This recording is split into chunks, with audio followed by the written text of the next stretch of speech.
전도야말로 최고의 하나님의 사랑, 행복의 원천은 기쁨. TC의 간증. 구독, 좋아요는 많은 힘이 됩니다. 여러분의 가정에 하늘 부모님의 축복이 있기를 바랍니다. 나는 1954년 12월 2일 이시카와 노토에서 사형제의 막내로 태어났습니다. 고등학교 때 카나자와 시내에서 HC의 인도로 1973년 4월에 입교했습니다. 토야마교회의 학생부장을 거쳐 지금에 이르렀습니다. 애독서는 요시카와 에이지의 미야모토 무사시고 좋아하는 음악은 클래식과 엔카입니다. 내가 자란 곳은 노토반도의 이름도 알려지지 않은 시골 마을입니다. 기독교는 없었지만 매년 한 번 외국인 선교사가 순회 와서 마을 어린이들에게 찬송가를 가르치고 예수님의 종이 연극을 보여주었습니다. 나는 그 선교사의 인격과 찬송가, 그리고 예수님의 생애에 이끌리는 것을 느끼고 기독교에 대하여 희미한 동경을 갖기 시작했습니다. 그러나 그 조그마한 동경도 시간과 더불어 지나갔고 나도 모르게 스포츠의 삶의 보람을 느끼게 되었습니다. 클럽 활동의 야구를 통해 정신력, 체력을 단련하여 조그마한 어려움과 곤란에 꺾이지 않는 근성을 갖게 되어 내 마음 속으로는 위대한 인간이 되겠다 하는 왕성한 향상심이 끓어오르게 되었습니다. 그러나 고등학교 1학년 여름 몸이 나빠져 야구를 할 수 없게 되었을 때 그 향상심은 명예욕, 지위욕, 재물욕으로 자신을 몰아가고 있었던 것에 불과하다는 것을 알게 되었습니다. 끊임없이 남들과 비교하며 우월감과 열등감 사이에서 고민하고 결심해도 실행할 수 없는 의지의 나약함에 자신감을 잃고 또 인간관계의 번거로움으로 고민하는 나날이었습니다. 그러나 하나님은 그런 오만하고 그러면서도 마음이 여린 나를 인도하기 위해 한 사람의 인물을 만나게 해주셨습니다. 동아리를 그만두고 남은 시간을 도서관에서 독서를 하게 되었는데 얼마 되지 않아 한 권의 책을 발견했습니다. 그것이 슈파이처의 자서전이었습니다. 그의 인생관, 세계관, 그리고 가치관은 세속적인 가치관에 물들어가던 내 마음을 확 바뀌어 놓았습니다. 그는 30세 때 하나님과 인류를 위해 자신의 생애를 바칠 결심을 하였습니다. 사리사욕을 위해서가 아니라 하나님과 사람을 위해 인생을 보냈던 것입니다. 나는 머리를 얻어맞은 것 같은 쇼크를 받아 그때까지 갖고 있던 위인관을 완전히 바꾸어 버렸습니다. 참으로 위대한 사람은 명예, 지위, 재물을 가진 사람이 아니라 하나님과 사람을 위해 그 생애를 다 바친 사람을 의미한다고 생각하게 되었습니다. 그리고 어느덧 슈파이처를 마음의 스승으로 존경하고 그 존경의 마음이 깊어짐에 따라 마침내 그의 배후에 더 위대한 인물이 있다는 것을 느끼게 된 것입니다. 그것은 예수님이었습니다. 자신의 생애를 바칠 정도로 그는 예수님을 존경하고 있었습니다. 슈파이처를 통해 나는 예수님을 만났고 그 위대한 생애는 내 마음을 울렸습니다. 특히 예수님의 인격에 나타난 하나님의 사랑이 너무나도 위대하여 나는 이전에 맛보지 못한 심령의 감동을 받았던 것입니다. 성일 예배에 매일 참가하게 되었을 무렵 통일교회로 인도되었습니다.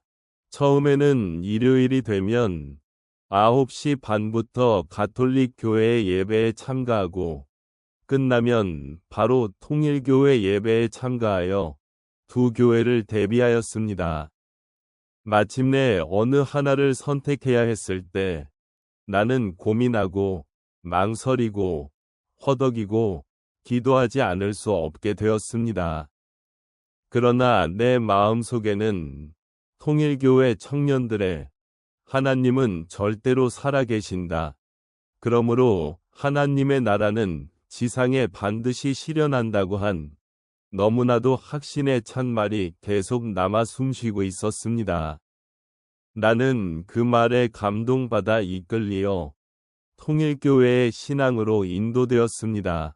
예수님의 인격과 그 생애를 접하고 그 근저에 있는 하나님의 사랑이 너무나 훌륭함에 감동을 받은 나에게는 있어서 원리를 받아들이는 데는 역시 시간이 걸렸습니다. 출세욕, 명예욕이 다시 머리를 들기 시작하였고 인류 대학 합격을 목표로 하여 공부에 몰두하기 시작하여 점차 교회에 가는 횟수가 줄어들었습니다. 마음속에는 장래 출세한 후 교회로 돌아와서 그때까지 쌓아 올린 것을 모두 하나님께 바치면 된다고 스스로 타이르면서도 속으로는 인류 대학 합격에 대한 공명심에 사로잡혀 가고 있었습니다. 그러나 하나님은 그런 불신앙의 나를 포기하지 않고 인내로 다시 찾아 손길을 뻗어 주셨던 것입니다. 교회를 떠나 약 6개월 만에 나는 병에 걸려 버렸습니다. 몸은 날로 쇠약해져 끊임없이 구역질을 하고 공부가 손에 잡히지 않는 상태까지 되어 버렸던 것입니다. 나는 생각했습니다. 하나님은 이런 나에게 지금 뜻길을 가달라고 하는 것이지 명예나 지위를 가진 후에 뜻길을 가는 것을 바라지 않는다는 것을 알게 된 것입니다. 아마 이대로 가면 나는 평생 내가 찾는 명예나 지위로 인해 하나님께로 다시는 돌아오지 않을 것이라는 것을 깨달았습니다. 그리고 나는 어느 날 마음을 먹고 나를 떠밀듯이 다시 교회 문을 두드린 것입니다. 하나님의 용서하심은 예상외로 넓고 관대하였습니다. 형제가 눈치를 주지 않을까 하고 위축되어 있는 내 마음은 형제가 따뜻이 맞이하고 또 성가를 부르고 기도하는 가운데 이상할 정도로 풀리기 시작했습니다. 그리고 하나님이 정말 사랑의 분, 용서의 분이라는 것을 실감하고 하염없는 눈물이 흘렀습니다. 한 곡의 성가도 한 번의 기도도 눈물 없이는 들을 수 없었던 것입니다. 나는 그때 이 뜻길은 죽어도 떨어지지 말고 어떠한 일이 있어도 떠나지 않고 더 이상 하나님을 배반하고 슬프게 하지 않겠다고 결심한 것입니다. 그리고 나서 심령이 충만해 짐에 따라 병도 회복되고 건강도 되찾을 수 있었습니다. 하나님은 이렇게 내 마음이 하늘을 등지게 되면 반드시 어떤 식으로든 쳐서 구원의 손길을 뻗어 주셨습니다. 따라서 나에게는 하나님에 의해, 주님에 의해 구원을 받았다는 실감이 있습니다. 대학교에 입학하여 교회 생활을 이어가는 가운데 나는 많은 벽에 부딪혔습니다. 나는 하나님을 그리고 형제자매를 정말 사랑하고 있는가? 과연 사랑할 수 있을까? 사랑하지 못한다는 고민은 말씀을 모르는 사람들에 대하여는 말할 것도 없는 것이었습니다. 그러므로 부모 되시는 하나님의 심정, 하나님의 사랑이라고 해도 단지 관념적인 것으로밖에 알 수 없었습니다. 그러나 나의 내면에 혁명이 찾아온 것입니다. 그것은 한 형제를 전도함으로써 시작되었습니다. 그때까지 전도에 승리한 경험이 없었던 나는 전도는 공포와 불안뿐이었습니다. 자신의 인격, 인간성, 그리고 신앙이라는 본질적인 것부터 시작해서 화동력, 강의력, 설득력 등 무엇 하나 자신이 없었던 것입니다. 항상 사랑받는 것만으로 기쁨을 찾고 부모의 입장에서 형제에 사랑하는 것 등 도저히 생각지도 못하는 나 자신이었습니다. 그런 내가 한 형제에게 말씀을 전하고 전도의 부모의 입장에 서서 최선을 다하는 가운데 나는 그 형제로 말미암아 조금씩 바뀌어지게 되었던 것입니다. 자신감과 불안감이 교차하는 가운데 하나님, 부디 이 형제를 살려주십시오. 영원한 생명을 구해주십시오. 필요하다면 나의 생명도 아깝지 않습니다. 하고 기도하고 매일매일 그 형제가 머리에서 떠나지 않았습니다. 친형제처럼, 아니 마치 내 자식이 있다면 그러했을 것이라고 생각하며 그리웠습니다. 나는 내 마음의 변화에 놀랐습니다. 전에는 이처럼 남을 생각한 적이 없었습니다. 내 자식을 생각하는 부모의 마음이 이런 마음인가? 아니, 친자식이라면 이럴 것이 틀림없다. 그러자 나의 부모는 얼마나 나를 생각하고 걱정하고 사랑하고 계실까? 부모의 사랑의 의대함과 그 고마움에 감상할 수밖에 없었습니다. 하물며 하나님의 사랑하는 마음은 얼마나 큰지 그 아픔을 느꼈던 것입니다. 이윽고 그 형제가 말씀을 이해하고 조금씩 부활해가는 모습에 나는 너무나도 기뻤습니다. 그 형제가 옆에 있는 것만으로 마음이 춤을 추고 미소를 짓는 것만으로도 나의 일처럼 기뻤습니다. 나는 사랑하는 기쁨을, 전도의 기쁨을 처음 알았습니다. 행복의 원천은 기쁨입니다. 기쁨 없이 행복한 인생은 있을 수 없습니다. 말씀을 통해 이 길은 인간이 행복해질 수 있는 길이라는 말을 들으면서도 실감하지 못했던 것입니다. 이후 뜻에 대한 자세가 일변했습니다. 지금까지의 뜻에 대한 소극적인 태도에서 적극적인 태도로 바뀌는 자신을 느꼈습니다.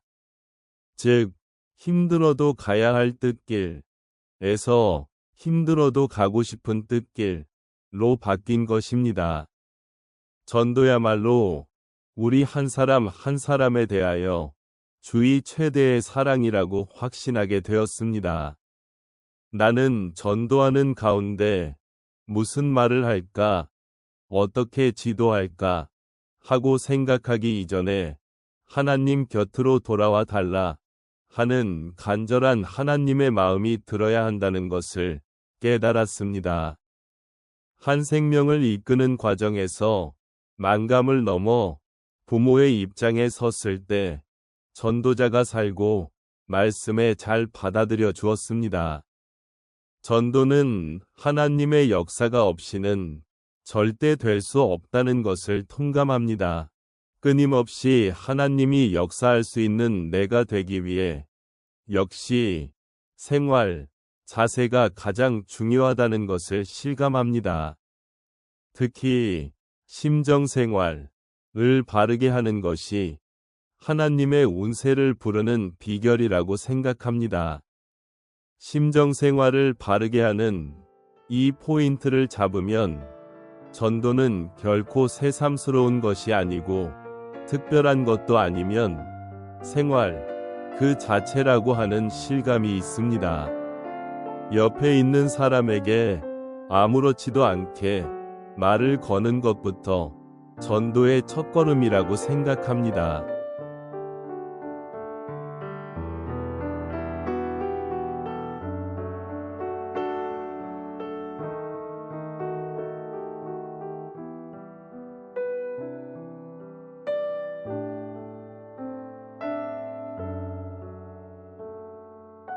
경청해 주셔서 감사합니다.